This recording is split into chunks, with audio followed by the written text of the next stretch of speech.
And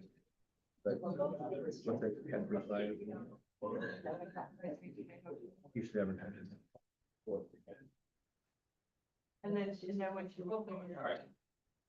Start regular city council meeting at 7 p.m. Today is September 9th. Start with pledge of allegiance. Pledge of allegiance to the flag of the United States of America. To the republic and nation under God, indivisible, with liberty and justice for all. All right, clerk, we'll do the roll call. Alderman McGee, Here. Alderman Carr. Here. Alderman Roll. Alderman Johnson, Here. Alderman Montoya. Here. Alderman Ruthenberg, Here. Alderman Fairwell. Here. 6 present, Your Honor. Good. Presentation of journal proceedings. We need a motion to approve the minutes from August 21st, 2025, committee of the whole meeting. Is there a motion? Motion by Alderman Johnson, second by Alderman Fairwell on the question. Alderman Fairwell. Just kind of a minor correction on the, this is committee of the whole, yeah. Yep.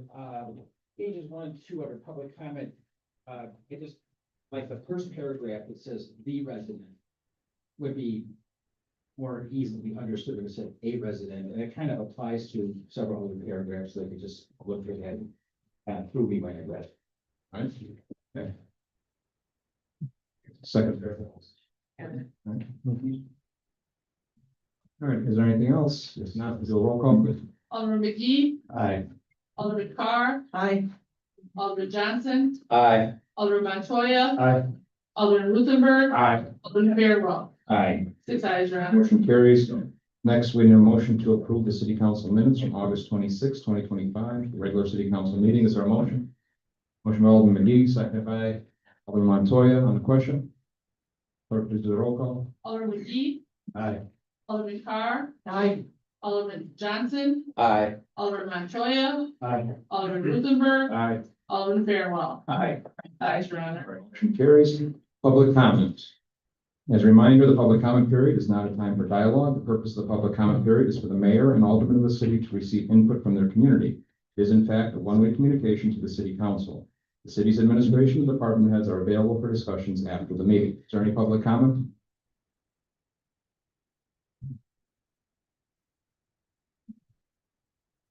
I'm Joy Clutter and I live at 2152 123rd Street. And the alley behind my house has been one-way east for a long time to no purpose. And my request is that the signs be removed. We're not necessarily honoring them, and they serve no purpose. And I'd be glad to have them gone. Thank you. Thank you. Any other public comment? Hey, good evening to our mayor and also to our council members. My name is Ollie Clements. I'm representing, Mission Covenant Church, and then I'll be giving a comment in reference to my residency here at in Blue Island. Okay, one would be we were looking forward to the participation in the trunk or treat, and that's scheduled for October the 25th. And I'll talk to Mrs. Zelman about how I can sign us up for as a church. And then also for the date of October 26th, we'll be celebrating our annual Cancer Survivors of Friends and Families with guest speakers. So I'll have more information to bring to you at a further date. And then for the month of October, we're going to be collecting food for a food drive for the Salvation Army to assist them with their Thanksgiving baskets. And then as we move toward November, we'll be collecting toys and a toy drive to also help support the Salvation Army and their giving toys to needy families. Now, as it relates to my residence here in Blue Island, I came home a few days ago and I parked my car in front of the garage along with my son's truck. And behind us was an open lot because that is used by the business next door. What I did notice was an individual to my, I say the west side, so it's to my left. He was standing there with his hat on and his car parked near our garbage receptacles, those cans, all three. We still have our 3 cans along with our collectible one for canned goods, or for cans and things that are you can reuse. Now, what annoyed me with this individual, he was there with his car was open in the back. He had in his hand a blue dumpster. And he was dumping garbage into his car. And then along with that, after he finished, he decided to push the can into his car.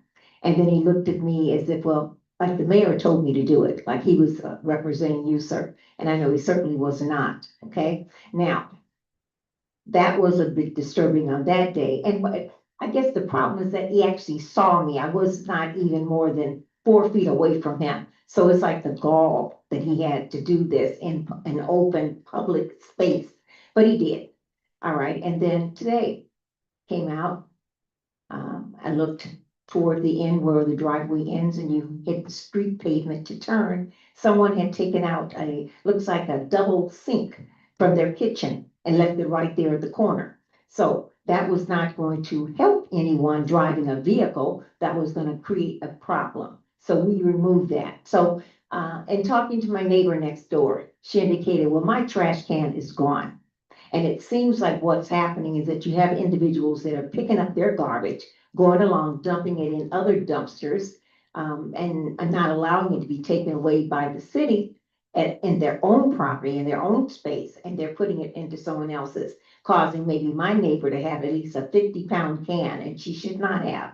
So it doesn't serve a purpose that she and I are going back and forth with each other. We're supporting each other, but that's not going to end that problem. I think that problem has to be resolved by the city.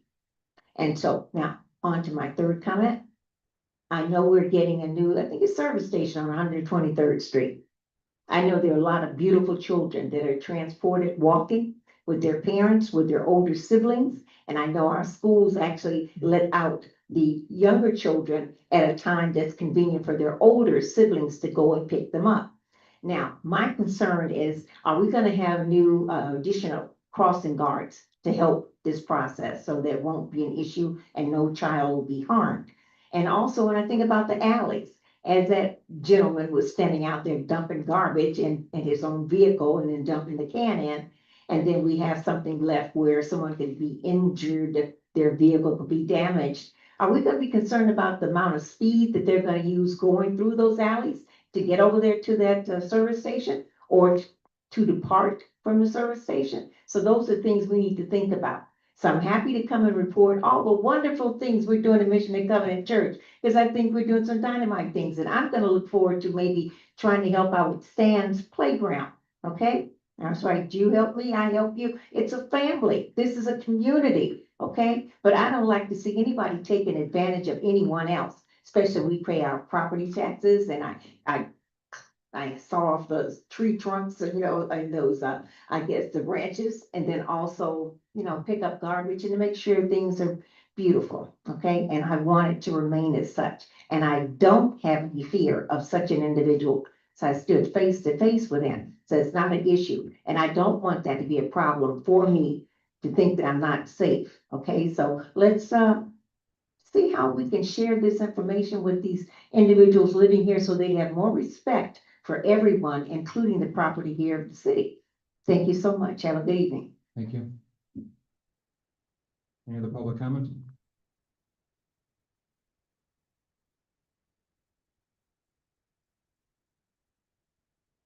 Hi, my name is Mayette. I'm a resident here.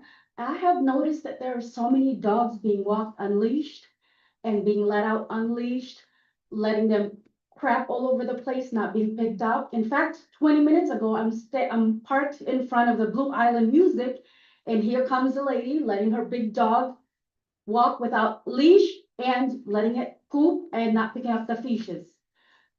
What can we do about this? It's, I have kids. I walk my kids all over Blue Island. It's a safety concern. Thank you. Any other public comment? If not, moving on, presentation regarding water system improvements and finance. Let's do that before executive. Okay, real quick, I want to bring up a couple people to make this presentation. The first you know pretty well, our Mike Schroeder, our Public Works Director. What I've asked Mike to speak to is kind of going back to the beginning of this discussion, the why we're doing this, our water infrastructure needs, our EPA requirements, and the antiquated and under-maintained system that we have. After that, we've asked John Kasparic, who is obviously the private accountant in our CPA and Kasparic CPA, the city's accounting firm. And John has been working on the presentation of a finance package that he's going to give you, which we've had some discussions about, but we're going to have a little bit more detailed presentation on that. So we'll have Mike come up for starters on that.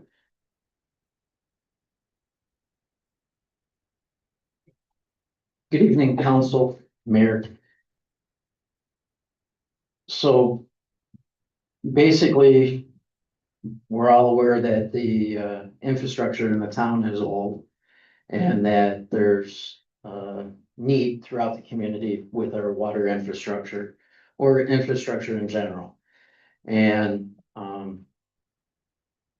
specifically the water towers, the reservoirs, and that the Illinois EPA made us aware that it is time again to recoat, paint, and reevaluate check structure and let us know. And this is one of those that we must, it's not a shall. We, that we don't have a choice on this. So in comparison, like in the news, the lead service lines, there's a specific pot of money that is available for that, which is forgivable. We checked various funding sources, and at this time, there's no source of forgivable income to provide what we need to do. So the Illinois EPA asked us to start an action plan to let us know that what we're going to do to move ahead on this. We did an evaluation and hired a company to come in, and they put in a submersible and checked all our tanks and basically put together this punch list of things that we need to do. This happens approximately every 20 to 25 years, and we're right in that time frame. So it's due again, and this would include the Thornton tank, the Highland tank, the Highland Ground Reservoir, and the Vincennes Pumping House, which has a tank in it. So when we looked at this in its totality, it was most cost effective for us to do this all at once, because this is very intricate and involved, and it's a 2 to 3 year project, because you're talking about taking certain aspects of the water system offline so that you can make the repairs, which take approximately 5 to 12 weeks, depending on what it is. And that's where they come in and they gut everything, and they sand it and recoat it, and they take care of any structural issues with it.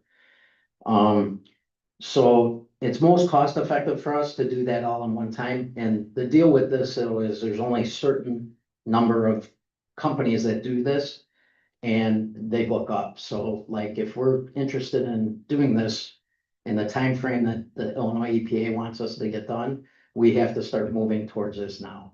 We cannot wait, because if we do not put it out to bid, then we're waiting for somebody to be available to do this.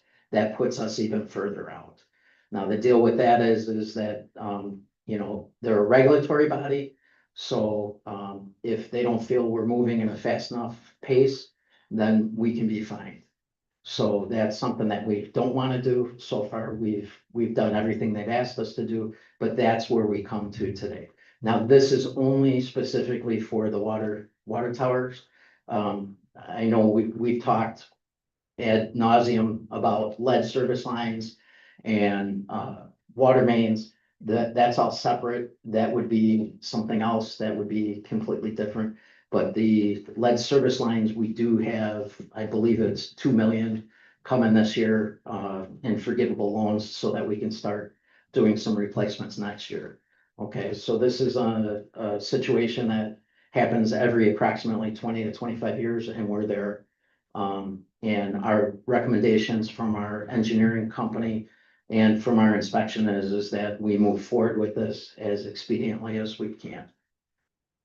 Any questions for Mike Fodor, Alderman Fairwell? And Mike, thank you very much.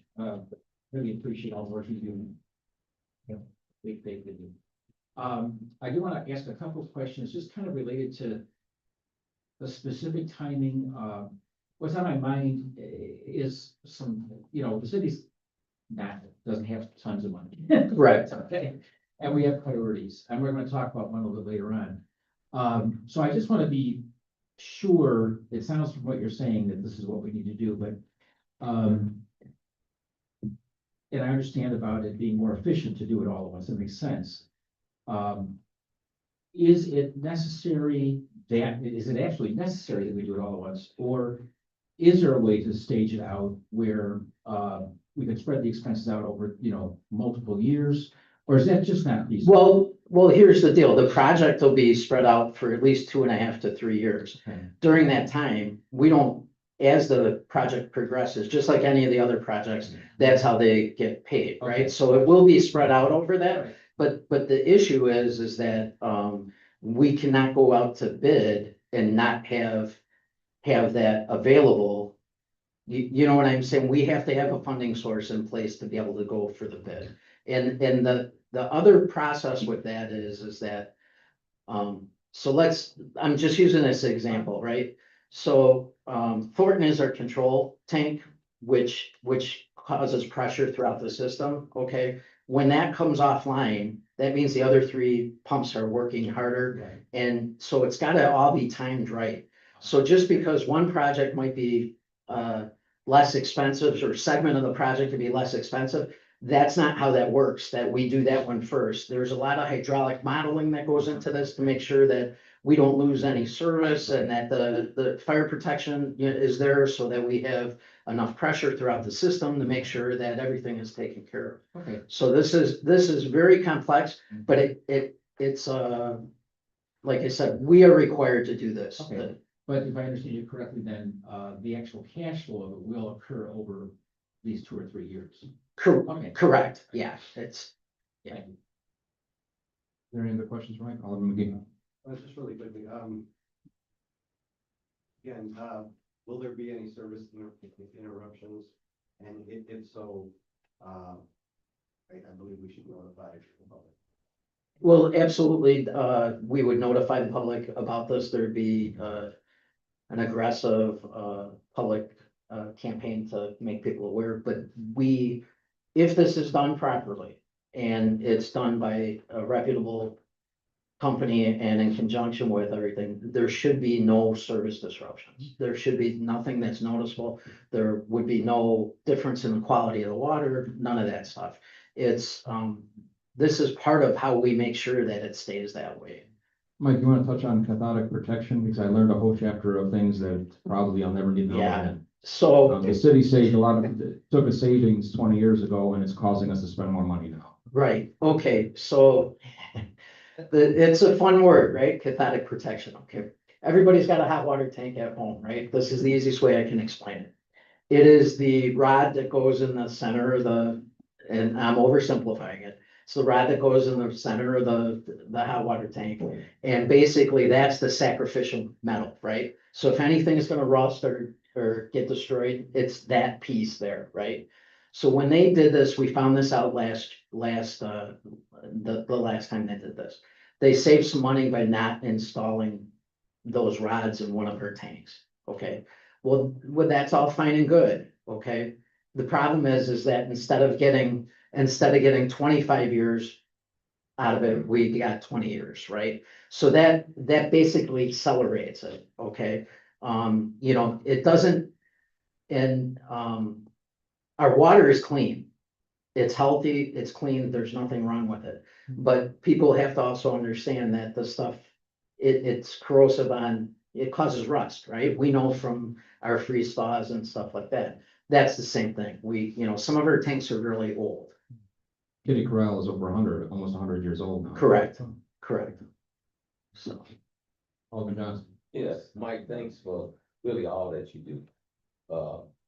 My question is that doing this system, they gonna purge it, right, to make sure our water flow is. absolutely. As a matter of fact, we will have, you guys earlier in the year, you signed a agreement that we have M.A. Simpson that is coming in to do the flow testing and our regular maintenance on on our hydrants, and they'll be doing a system-wide flush. But that also will happen when they do the tanks and all that. So, that's a yearly thing that happens regardless.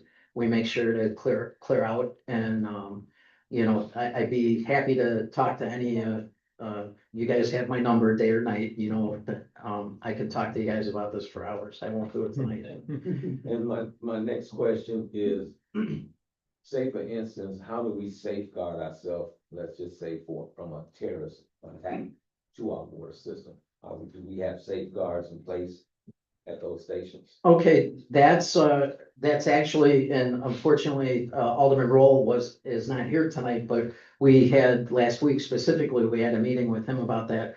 That's separate, and if there was talk about that, and the mayor or city administrator Wogan can talk to that. If there is money on that, left over, there's security, and resiliency things that the Illinois EPA and EPA is recommending that we go ahead and install. So that's cameras, because you're right, that's something that's always there. But yes, because we monitor the water every week, we're well aware of what's in our system. Okay, so we can actually almost put that in our layaway plan as well, right? Yeah, that's it. Yeah. Real quick, Alderman Johnson, so to directly answer your question. Yes, it's a growing concern. Facility hardening is the technical term. The presentation that Mr. Kasparic is going to give, is the blue one in front of you. But on page 5 of there, you can see, we've showed this chart before, but, page 5 of there is sort of projected costs on a lot of these water infrastructure projects. So we have highlighted on here the water towers because that total project, that section of it, reservoirs and distribution, the last portion of that says facility hardening scope TBD, and that has $1 million marked, but that's an estimate.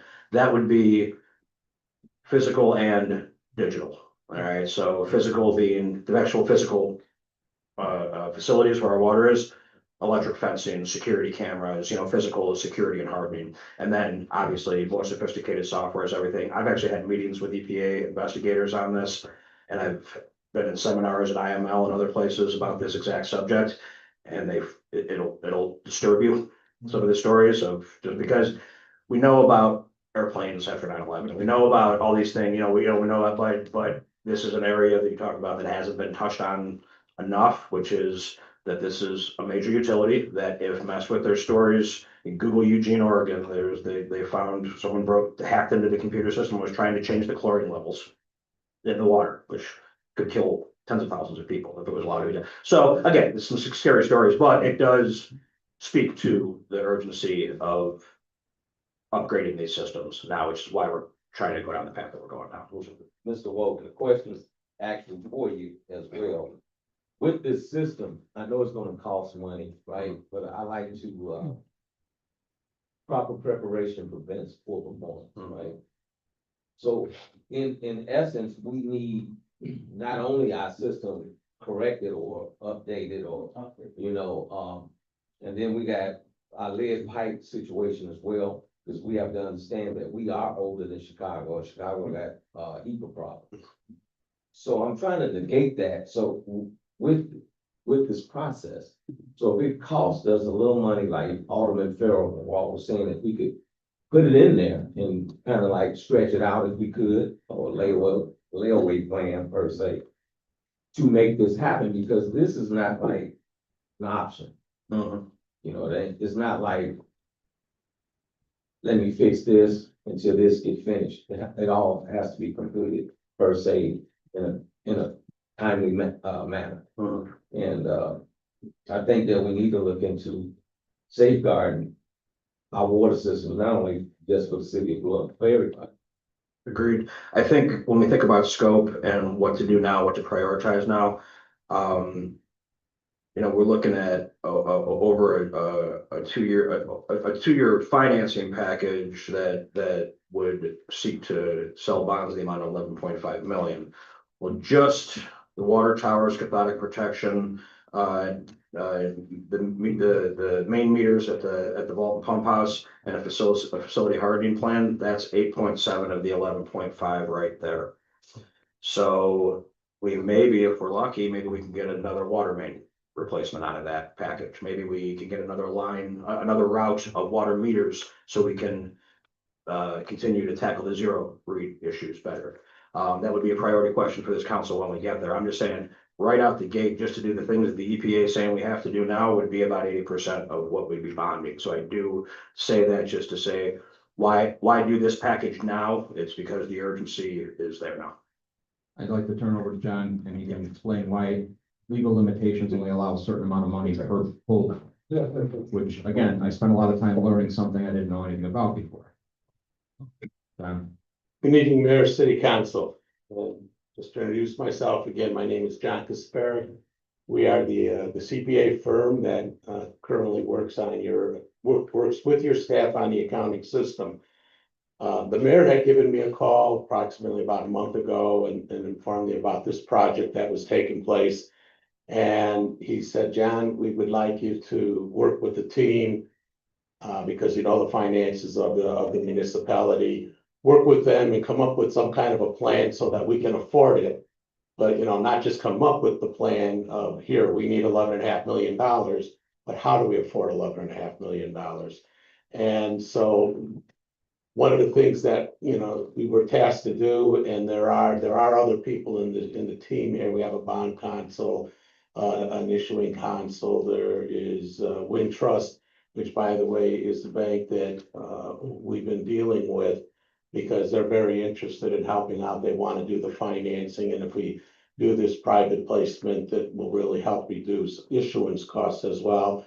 We also have Mizero that serves as like a financial guide, kind of not quite like a placement agent, but serving in that capacity because they understand the kind of structures of the bonds that we're going to need. So we have a team, but in the end, what we're trying to do here is present to you a package that if you decide you want it, this can work.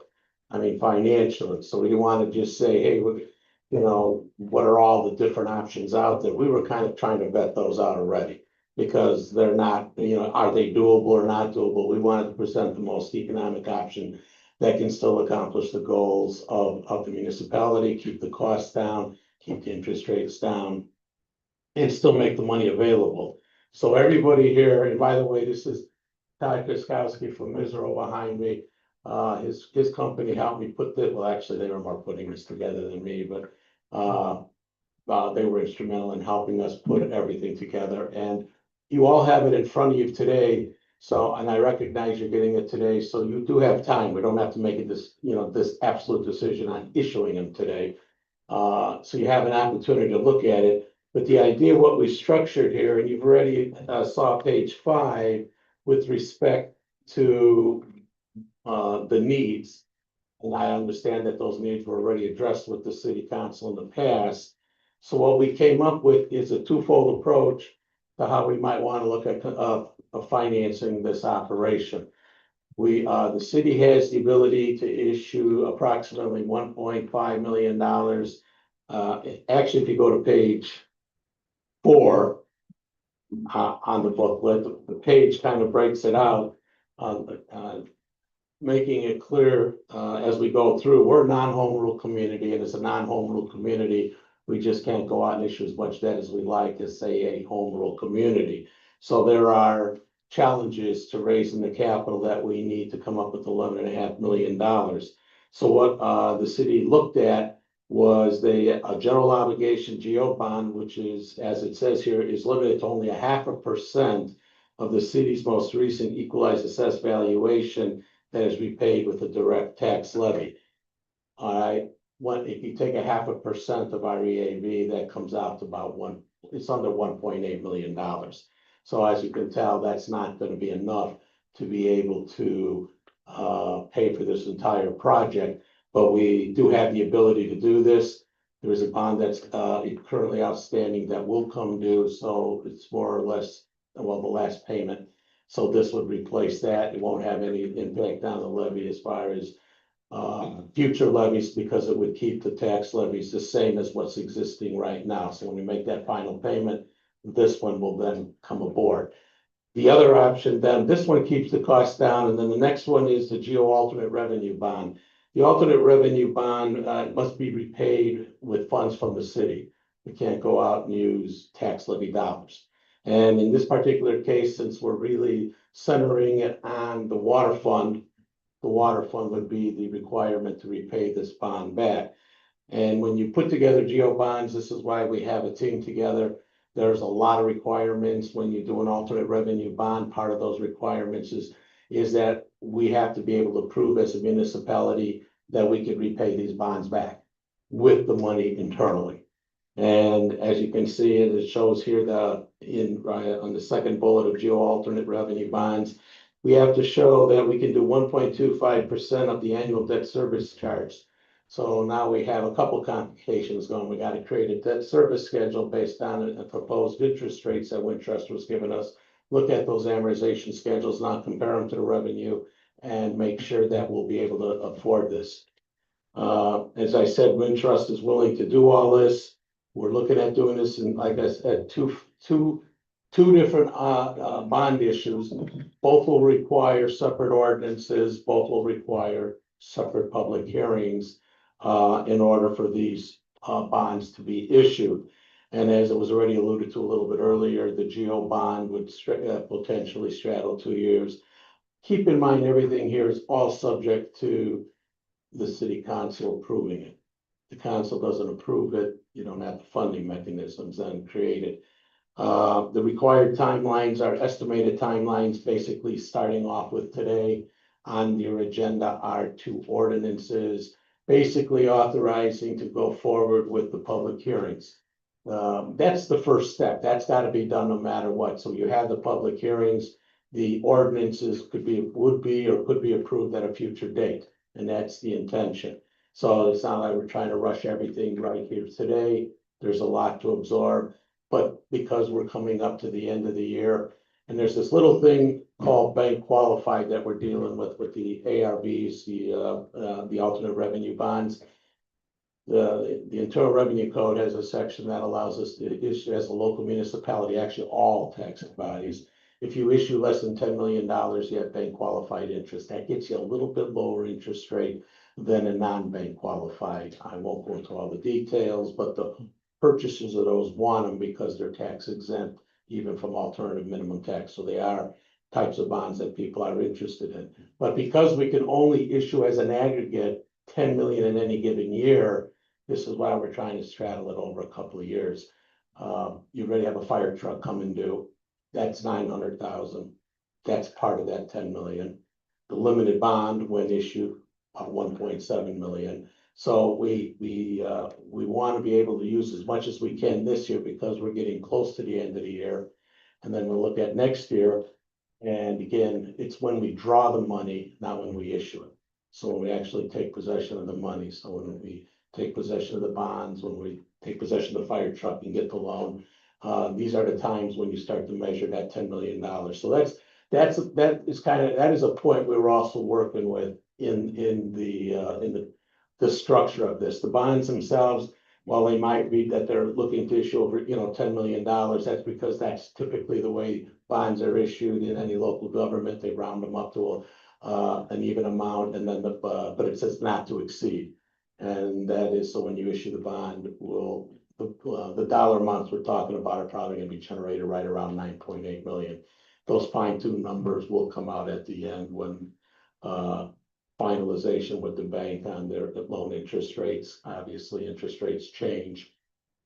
So as the city council makes final decisions on it, then we'll have everything locked in on the amortization. So that's kind of an overview. You can go through the whole book. The structures of the amortization schedules are there for the bonds. The structures for the ARVs are in there as well. These are still considered general obligation bonds, though we are not going out to a public offering. As I said, Wintrust negotiated very aggressively with us in a sense that they wanted the issues. The limited bonds was a little easier to structure. The ARB is more difficult because banks don't traditionally like to go out like 20 years, so that's why you would do a public offering, go out 20 years, sell them to the public. However, if anybody's ever been involved with those, not undoable by any stretch, they just have a lot more requirements in there. So they take longer to issue and there's a lot more cost. So that's kind of a quick overview. Alderman Johnson and Alderman Brown will also answer. Yes, Mr. Sperry, so what are you looking from us for today? Is the okay for the public hearing, or is that for the 23rd? The ordinances today authorize the public hearing. There's two of them, because like I said, we got two bond issues. Right. So that would get a date established for the public hearing. That's on the agendas. And then the dates will be set for the public hearing. So no date can be really put in stone until we know exactly if you did, this is the first step. You gotta prove this before we can go to the next step. Okay. Alderman Trammell. Thank you. Thank you as always for all your great advice and your long familiarity with how all this works. And again, I want to say I completely understand that everything that Mike's talking about is necessary. I'm just asking a little bit about timing, I guess, in terms of trying to, is there any way to stretch this, the money side of it out? And I'll ask you a question that's probably quite ignorant, but you can put it into better language than I can. So let's just say that we talked tonight already about the fact that we can see that we're gonna spend 80% of this money for sure right away, got to. So if we go ahead now and maybe reduce this bond by some amount now, in order to kind of, not have to have such large payments right away, and then went back at a later date for the other 20% or whatever we decided was appropriate, is that feasible? Does it make any sense? What do you think about that? That's a good question, Bill, because we did have this discussion, by the way, not only between the team, but with the mayor and his staff. I wanted to stretch as long as possible, but I'll let John explain certainly I can. The point here you bring up brings up a lot of different factors. It's not just one. It's not one easy question. Can you answer the question literally? Yes, you can. All right, now the next thing is, we don't know where interest rates are gonna be. So if we wait 2 years, they could be more favorable, they can be less favorable, okay? That's a crapshoot. And that's already not getting into consideration of the projects themselves, because, when we do our financing, everything's being based on where we are today. Material costs. So if 2 years from now, something else happens that makes an adjustment to the city's finances, it may make it more difficult to sell. Okay, we feel very well, right now, we know we can sell because Wintrust has basically made a commitment. The next thing, and as I explained to the mayor, one of the reasons why I think it's a good idea to buy, the interest rates on these is, as of today, they're stated at 4.95, both of them. They may come down because interest rates by the feds have been coming down. This will all be determined at time of closing. But we can invest the money, when I say we, not me, but you can put the money into an investment account that's gonna be completely collateralized with federal funds. So we're not looking for a bank to put their own name behind it. They'll be federally backed. And they're earning they're right around 4.5, between 4.5 and 5. So let's just use 4.5%. So if we're investing the money at 4.5, and we're paying 4.95, we're paying less than 0.5 point. And when you really think about that money costing us 0.5 point, and as you bring up, if we're not spending it all that time, well, then that spread is gonna be very minimal to us, because we'll be able to take that interest and we'll be able to use that interest. Well, it's actually at the discretion of the city constable. One of the things that can be done is it can be used to pay the bonds, the bonds that we're issuing. So if we accumulate money in there, we can use that, and that will be made probably on an annual basis when we discussions through the finance committee, because you can also then use that money possibly for other infrastructure projects that you come up with for the water fund. I mean, when the bonds are issued, they're gonna note that they'll also say that any other capital projects that the infrastructure projects that the municipality may have in the future. So if you have excess funds, and you will be able to utilize them for other items. So not to restrict it just to those. All makes sense. Well, let me just ask you a little bit of a different way. Look at the table on page 7, okay? And it shows the payment schedule, over 13 years, for, I guess it's, yes, 13, well, it's for 11.5 million, right? And we wind up paying 13 million. So if we went for a lower number, big number, that would lower the annual payment, so whatever, $900,000 or something, or 800, whatever, that would happen, correct? Yes, that follows what I kind of implied. If you borrow less, obviously our repayment schedule is less. But that's again, it's up to the council. No. None of us here are gonna hold that crystal ball, but I look at it today and just based on my experience and looking at the market, and of course you can ask other people that deal in this.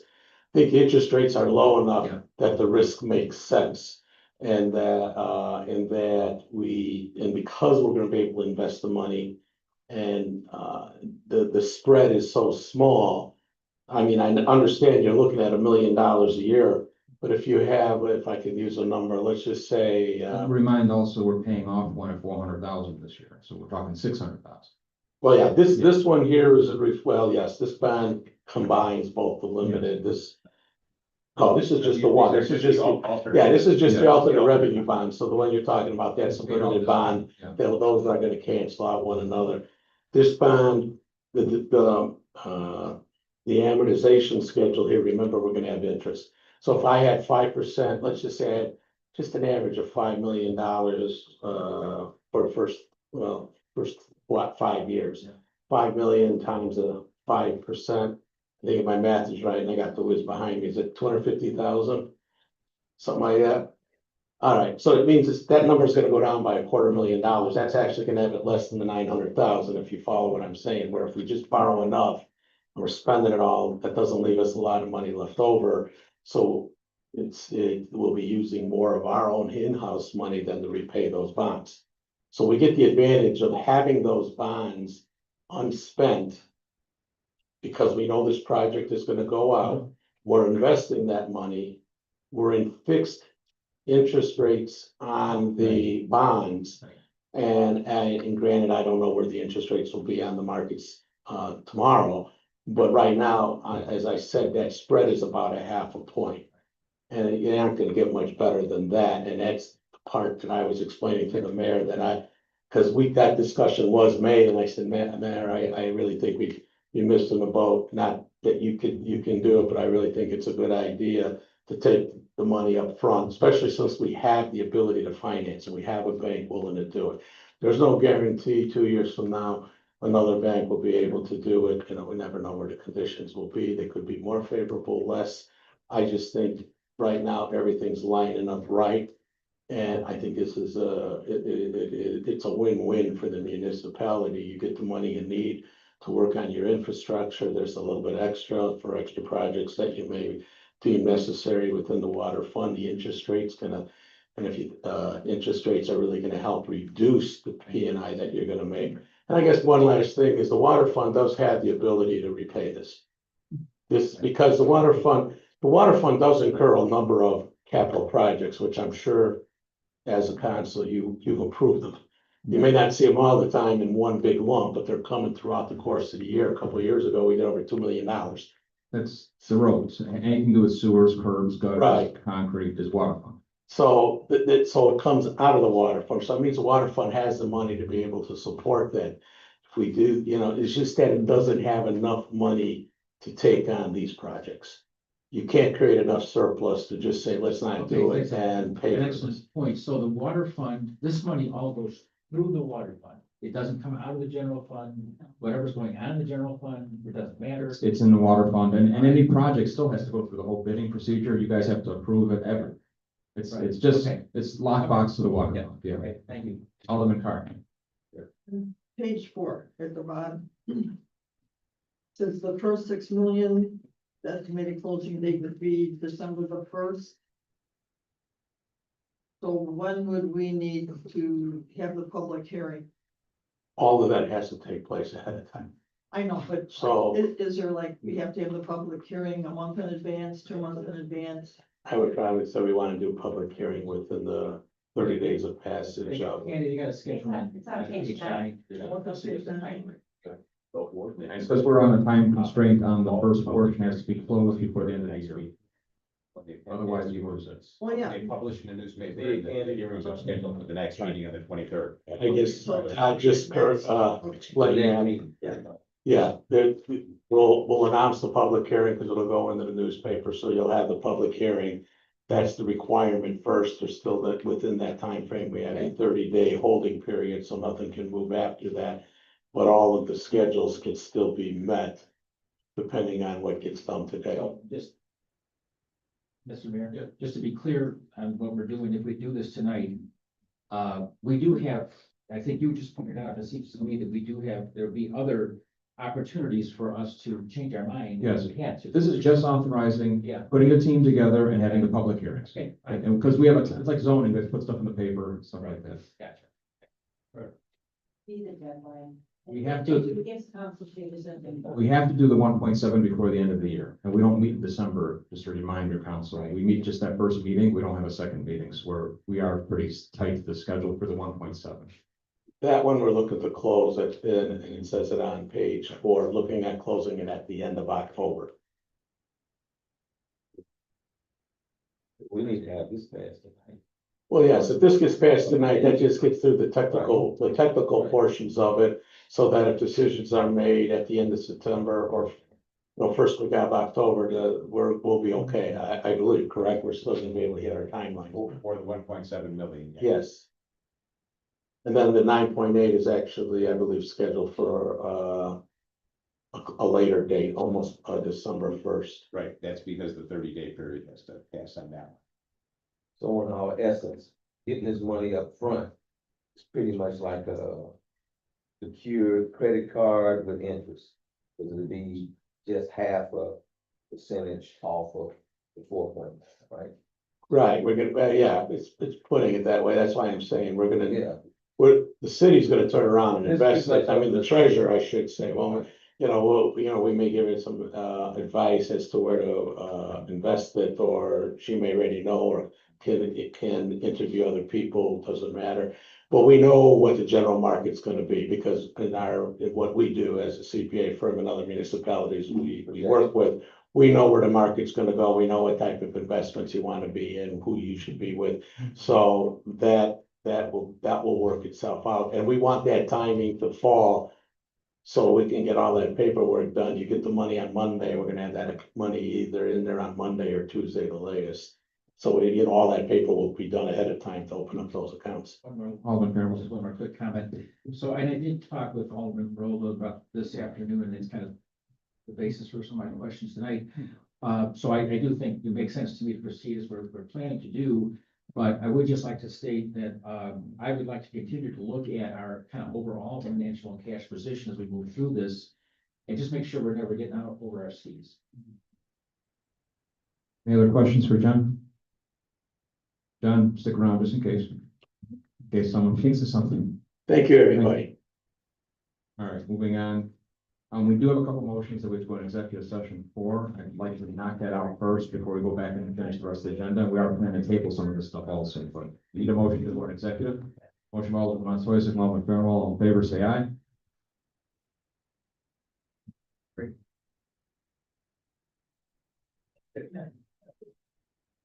Tom. Oh, I got one, I got a dirty yellow. Thanks, appreciate it.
Alderman McGee, all in favor, say aye. Aye. In executive, we talked about probable litigation and property issues. So now we're back to, we need a motion to approve payroll dated August 29th, 2025, in the amount of $450,020.41. Alderman Carr, is there a second? Alderman McGee, on the question. Clerk, please do the roll call. Alderman McGee, Aye. Alderman Carr, Aye. Alderman Johnson, Alderman Montoya. Aye. Alderman Ruthenberg, Aye. Alderman Dexter Johnson, Aye. Alderman Fairwell. Aye. 6 ayes, your honor. Carries. Under B, a motion to approve accounts payable dated September 10th, 2025, amount of $813,096.78. Is there a motion? Motion by Alderman McGee, second by Alderman Johnson on the question. Clerk, please do the roll call. Alderman McGee, Aye. Alderman Carr, Aye. Alderman Johnson, Aye. Alderman Montoya, Aye.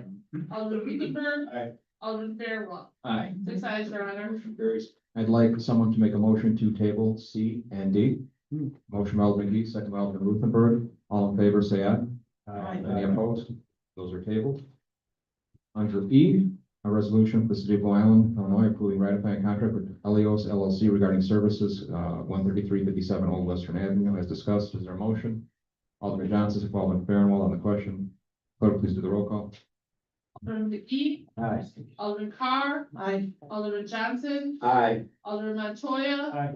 Alderman Ruthenberg, Aye. Alderman Fairwell. Aye. 6 ayes, your honor. Carries. Under and F and G are related. Actually, all the rest of these are related under bond. F is an ordinance for the city of Blue Island, Cook County, Illinois, providing for a public hearing concerning the intent of the city to issue limited tax bonds in 2025. Is there a motion? Alderman Carr, second by Alderman Johnson on the question. Clerk, please do the roll call. Alderman McGee, Aye. Alderman Carr, Aye. Alderman Johnson, Aye. Alderman Montoya, Aye. Alderman Ruthenberg, Aye.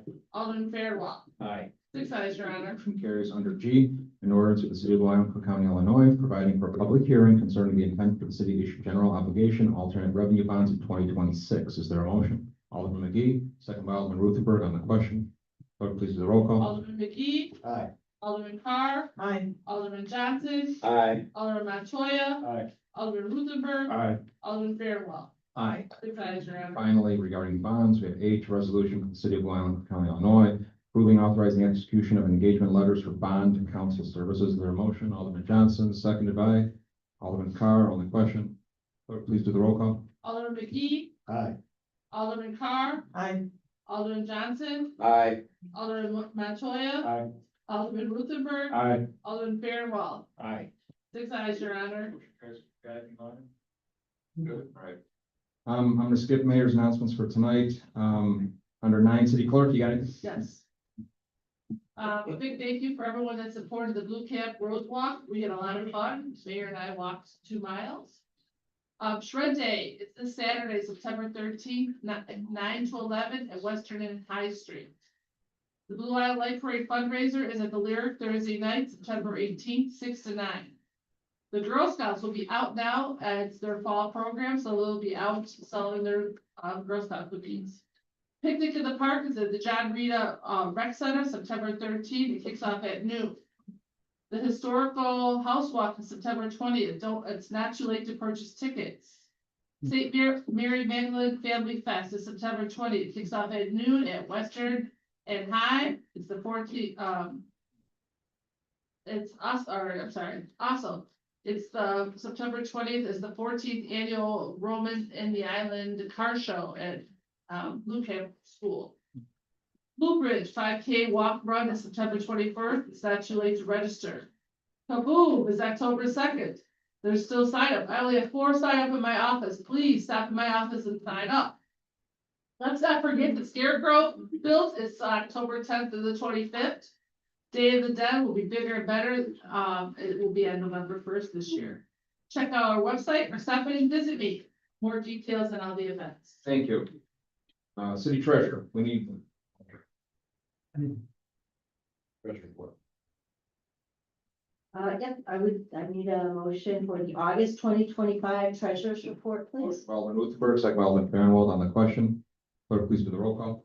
Alderman McGee, Aye. Alderman Carr, Aye. Alderman Johnson, Aye. Alderman Montoya, Aye. Alderman Ruthenberg, Aye. Alderman Fairwell. Aye. 6 ayes, your honor. Thank you. Treasurer's looking for something. Yeah, I was going to make an announcement, but I didn't think I received all the information regarding Eisenhower. They're doing a 75th anniversary for the building, because as we know, Eisenhower was here long thing. So we just wanted to get some dates out. I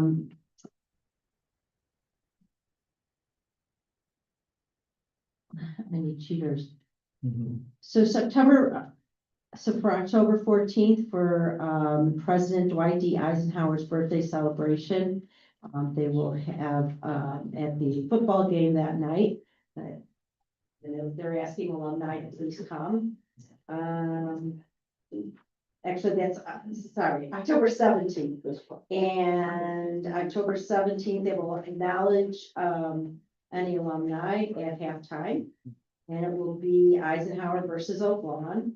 And then October 20th and 24th will be this Spirit Week for the school. But I wanted to make sure I got the dates out for October 17th. Any alumni, if you could please pass the word to come to the Eisenhower football game and please celebrate for 75th anniversary. Thanks. Yeah.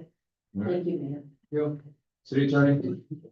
No report, but I'm gonna take over the report for Green Print Partners pay estimates for the 2025 Green Alley program. In your packet, there is an estimate for the amounts that will be provided to Acura for the green alleys. The amount is listed there, and basically the city is not paying this amount with any city funds. Green Print Partners is paying the contractor directly. We just need to look at and be aware of the pay estimates. Basically want to make sure they're doing the work. We're letting them know they're doing the work. So those were in your packet and will be sent as stated. Administration, got anything else?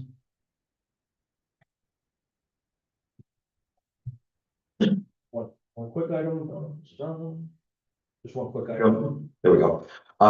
So with this most recent, for this meeting, with this agenda, we included for the first time, staff summary report, as we've talked about. All right, so this is our first crack at that. All right, so we ask just please take a look at it. If you didn't already, go ahead and please give us any feedback if you want to see something additional. We're just trying to make sure, hone and perfect that as we go, but the intention is for each council meeting that will have voting items on there, that you'll be given a little bit more fleshed out synopsis of each item, and then help you be more prepared and probably hopefully foster some more questions maybe before meetings. So the other thing is Alderman Roll and I met for coffee on Friday, and one of the topics of discussion that we got into, which goes into a lot of the stuff we talked about tonight, which is just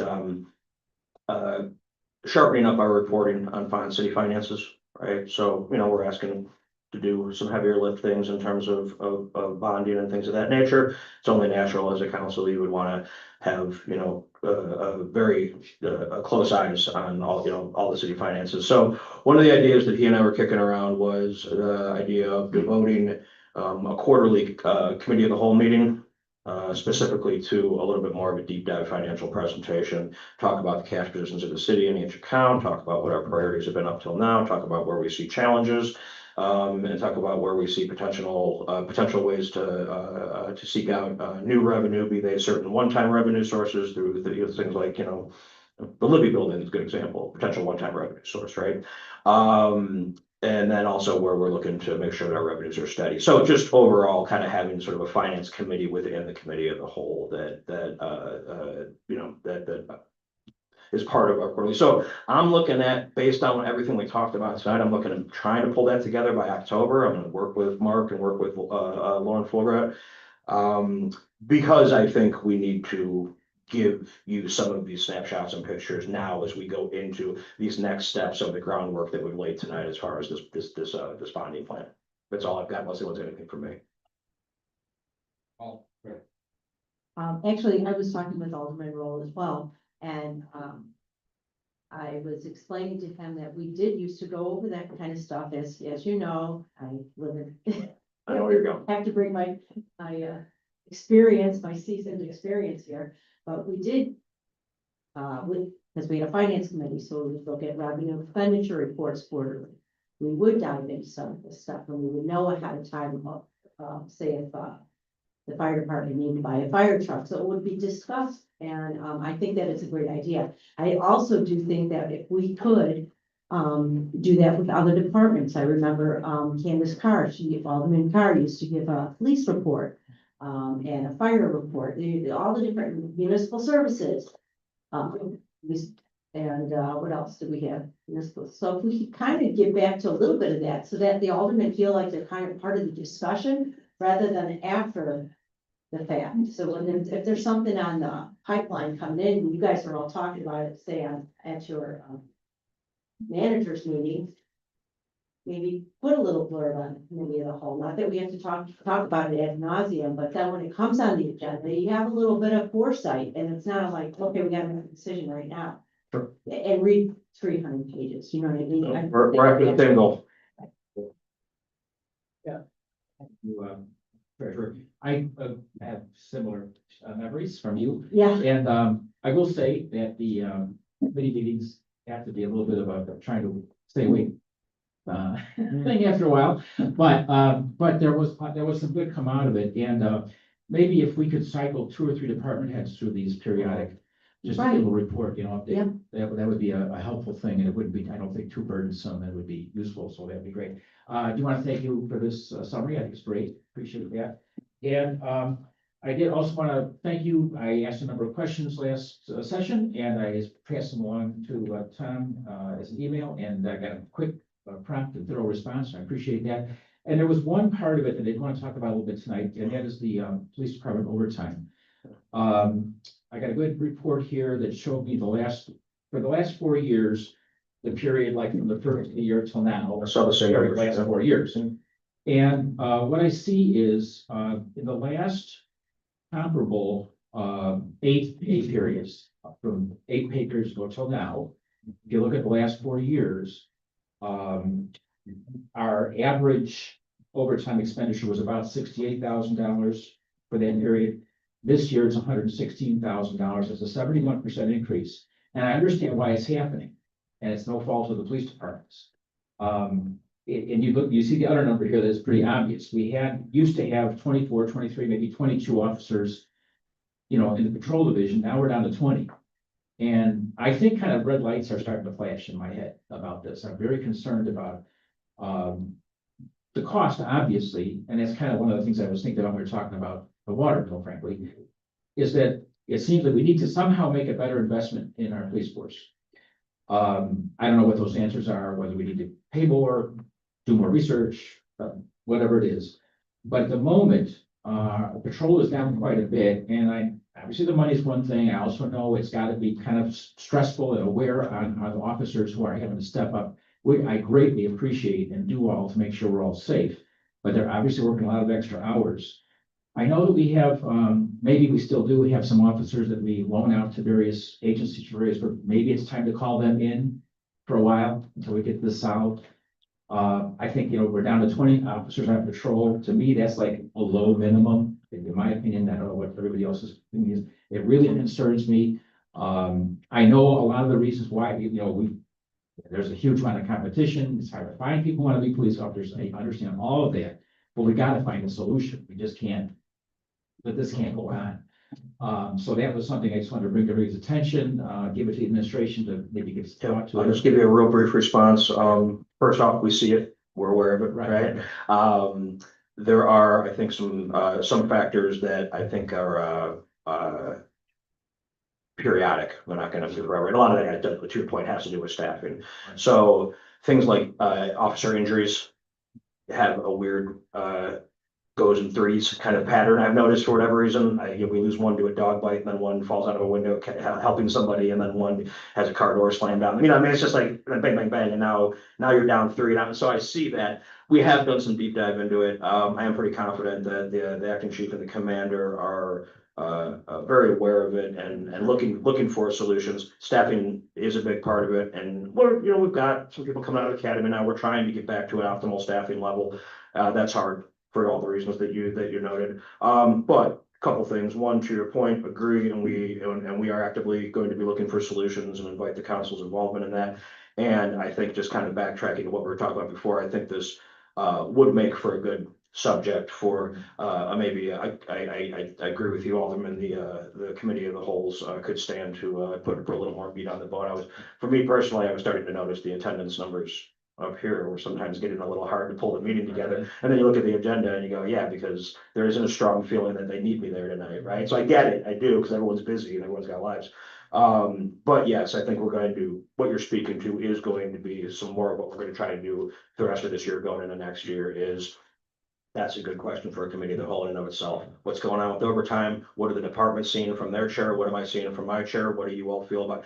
And then things like task force are priority questions. What are we getting out of the task force? Is it better to have that officer here? Is it better to get the revenue from this drug task force? Those are all priority questions. So those would be good for, we probably don't want to do 4-hour meetings on Tuesdays, right? Those would be good subjects to build out on a committee of the whole. So those are good notes. I appreciate them. Okay, good, thank you.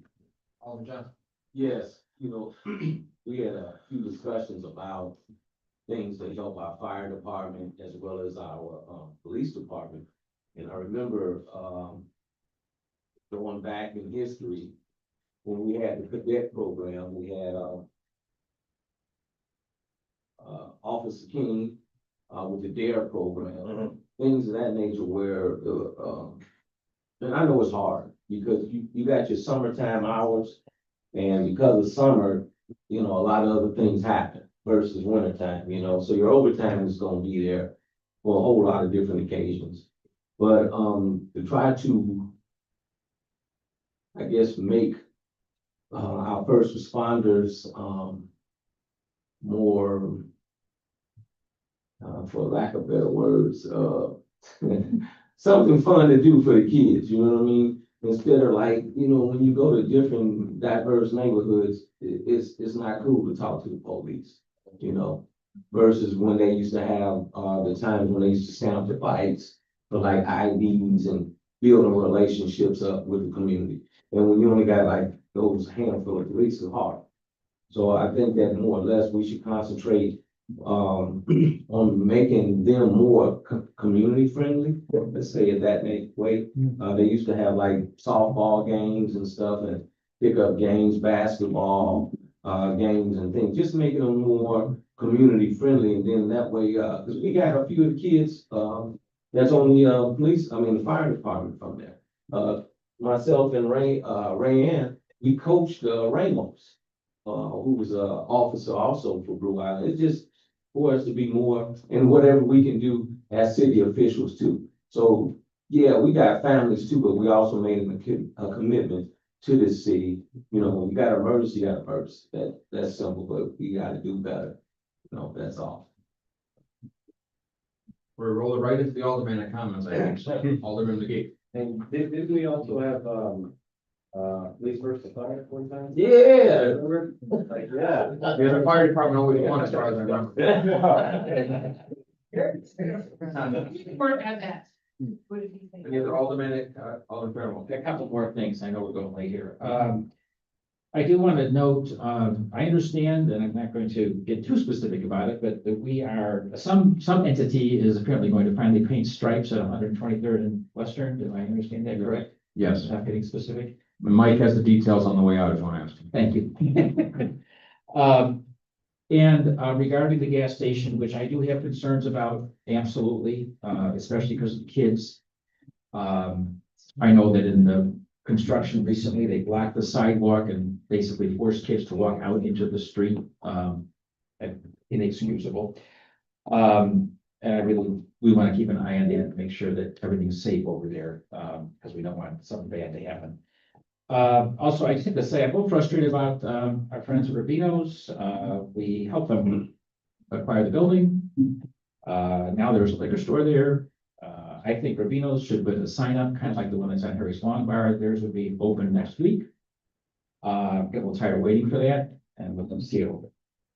And finally, I just want to say that we are working on the web. I've worked on the website, doing some work with the city clerk and Dave Brown or Kevin Brown. doing kind of an audit of the website. And again, I encourage anybody to, pitch in with anything that you see that you're aware of on the website, send it to me or Kevin.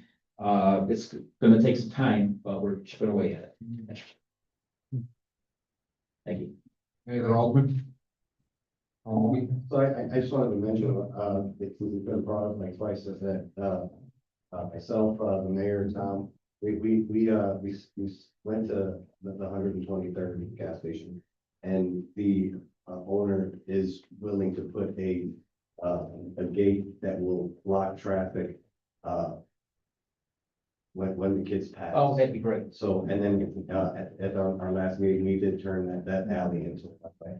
So it would only be a way, so, hopefully that should be a helpful measure to keep the kids safe. 'Cause, I mean, my son is one of the kids that crosses this well, so. I definitely have concerns as well. And I think planning and zoning, I believe we looked at the blueprints, Alderman McGee, that they were widening that pedestrian sidewalk like 3 times the size it is now or so. So Great. Yes, sir. they're making compensation for how small and narrow it is up there. Are there any other Alderman question? No? Need a motion to adjourn? Motion by Alderman Fairwell, second by Alderman Carr. All in favor, say aye. Bye. To remind you, we have 6 o'clock Thursday, 6 o'clock Thursday committee.